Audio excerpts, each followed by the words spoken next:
Hi, my name is Paul Arnold and I'm a qualified psychotherapist and a trained coach. And today I want to talk about a subject that we often don't want to talk about. So, are you thinking of taking your own life? I want to differentiate this talk from those people who've got major health issues going on and are seeking assisted dying. This is for those people who right now believe their life has become unbearable and they're living in a place of hopelessness and helplessness and feel that it's better for everyone if this all just ended.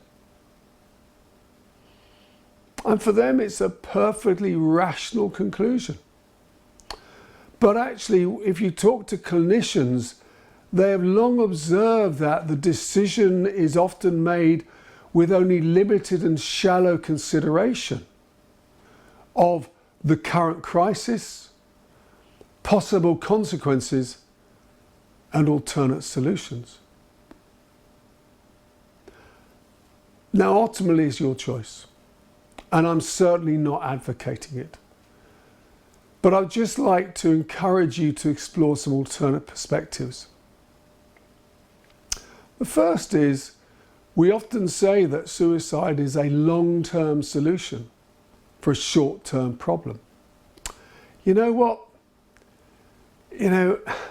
Rarely are things as dire as one thinks they really are.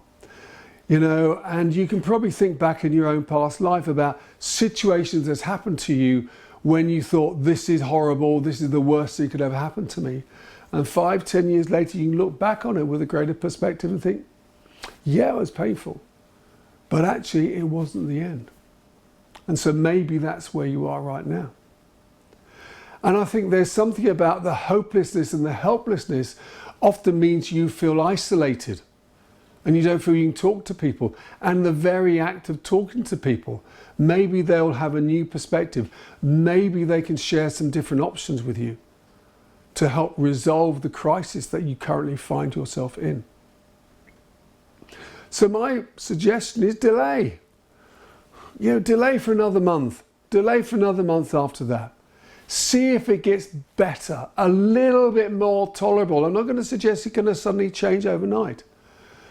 But just give it time to really work it out and really fully explore all the consequences and implications of what it would mean for you and for other people.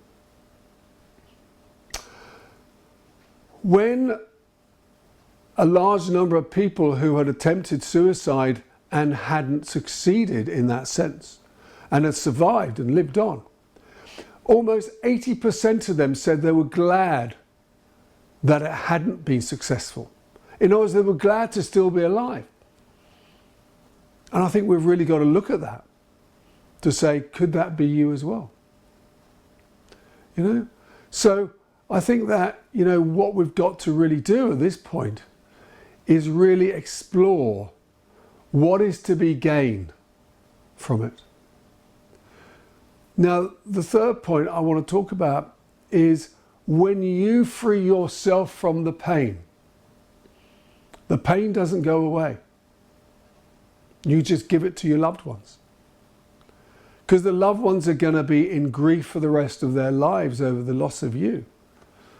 And they can be confused and they can be filled with guilt. What could we have done? Why didn't we not notice this? So you've got to think, is that the price you want to put on another person? It's your choice ultimately. But what I do humbly beg of you is reach out and speak to someone about it. Call the Samaritans, 116, speak to your partner. Don't lock it away. And I think if you are worried about another person, then I strongly encourage you to have the courage to ask them, are you having suicidal thoughts? And even more important, do you have suicidal plans to end your life? That's where it becomes really critical, and that's where you really do need to have an intervention where you call 999. But I really think we've got to have the courage to talk about this and not pretend it doesn't exist. Because boy, it exists massively. And you know what? We can help before it's too late.